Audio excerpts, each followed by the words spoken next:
Le 24 septembre 2024, on sera dans le commencement du dernier quartier de la Lune. C'est la dernière étape de la pleine Lune précédente, et avant que celle-ci rejoigne le Soleil pour refaire un couple et reformer une nouvelle lunaison, nous sommes dans ce dernier quartier. Et j'ai trouvé que la cartographie astrale de ce dernier quartier était très intéressante parce qu'elle prenait vraiment toute la dimension de la signature de Jupiter qui souhaite finalement faire un coup d'éclat par une belle carte joker. En effet, nous aurons donc dès ce 24 septembre, voire quelques heures avant, l'influence de la Lune sur Jupiter qui va peut-être être révélatrice pour notre pays, pour la France, de la présentation du nouveau gouvernement qui sera officiel. Et si l'on en croit le dynamisme des symboles en présence, on comprend facilement que le pouvoir va prendre la parole pour diffuser un message tout particulier dans l'équilibre balancier d'une opposition très forte, très prégnante, existante. La stratégie va donc être élaborée préalablement de communiquer un message clair, porteur d'une cohérence et d'une volonté englobante d'harmonie, de principes, de valeurs. Le piège à éviter pour ces protagonistes serait donc de faire un faux pas moralisateur ou prosélytiste, sachant que ce n'est absolument pas de bon augure. Ils pourraient davantage s'appuyer sur un incantatoire sobre, épuré, fonctionnant par mesure et dicté par une sagesse puisée finalement dans les désirs d'apaisement et de continuité de tout à chacun. Aussi, pour jouer subtilement l'équilibre dans cette mise en scène astrale, nous avons une énergie de conquête avec Jupiter, qui se veut toujours progressiste, toujours projeté sur l'avenir, supposé meilleur, et qui devra donc ici se défendre des entités potentiellement révolutionnaires. C'est donc par la carte d'une simplicité que le message tentera d'être porteur peut-être d'un idéal, d'une vision sociale et politique sous forme de programme ayant des objectifs clairs à présenter à la France.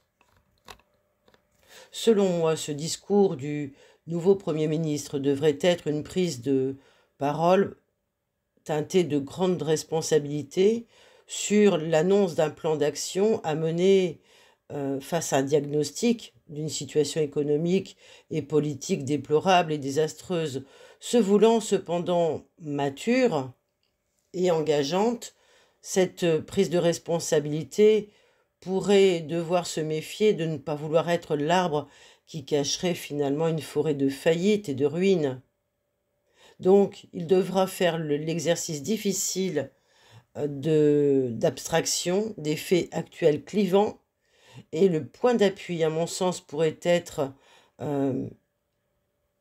d'éviter le portrait victimaire à outrance de la France et ainsi juste s'en servir pour décider de mener une action curative sous forme de politique et de réforme. Donc, peut-être aussi qu'en même temps, on pourrait présenter l'appréciable tutelle de l'Europe qui serait souhaitée et souhaitable dans son cortège de redistribution de réformes.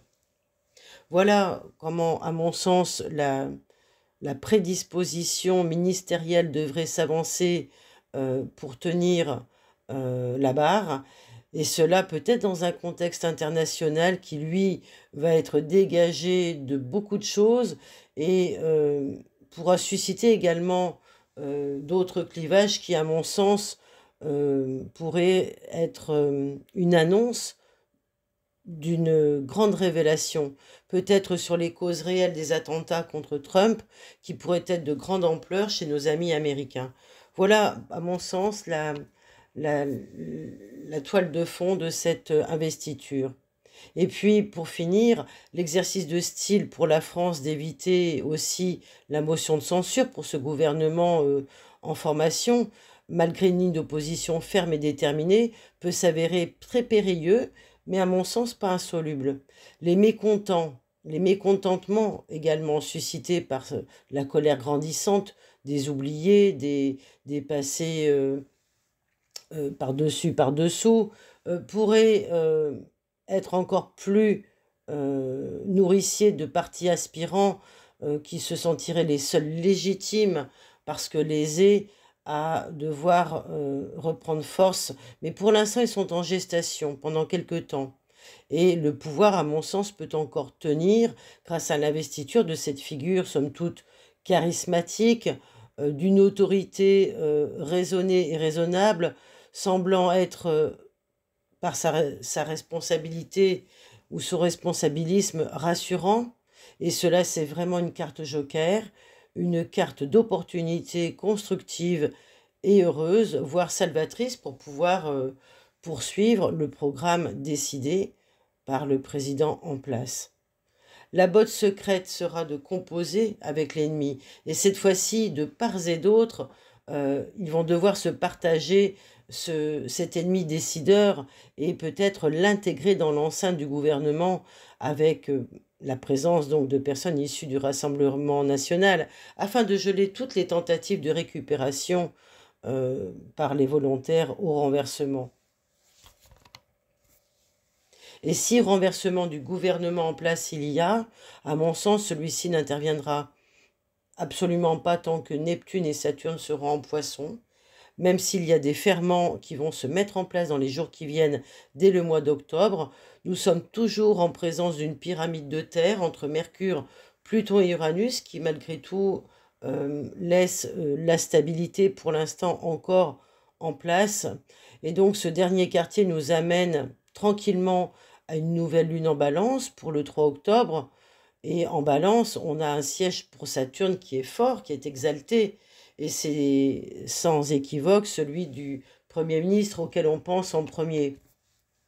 Le point à retenir est que nous sommes dans un paradoxe de taille quand même, puisqu'il s'agit pour ce pouvoir de se forger sur des antériorités malades, ataviques, et nous avons ici tous les attributs du nœud sud en balance qui nous en parlent, qui nous révèle également que, à force de compromission, de rapports d'intérêt dominants, dominés, qu'il y a trop d'enjeux personnels qui parasitent finalement les décisions qui devraient être prises au pilori du discernement, eh bien celui-ci va devoir encore une fois être dissimulé par le flou ambiant.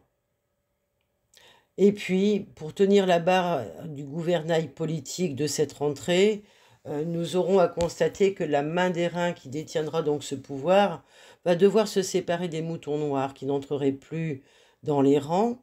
D'ailleurs, chacun va enfler ce besoin préparatoire de nettoyage, si j'ose dire, juste avant l'avènement de Neptune en Bélier, et cherchera à s'imposer par la loi du mois. Donc on va voir ces mois émerger et on pourra facilement comprendre que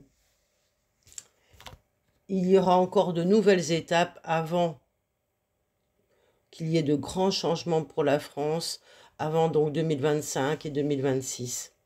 Voilà pour ces petits points de détail à préciser avant la nouvelle lune de ce 3 octobre 2024.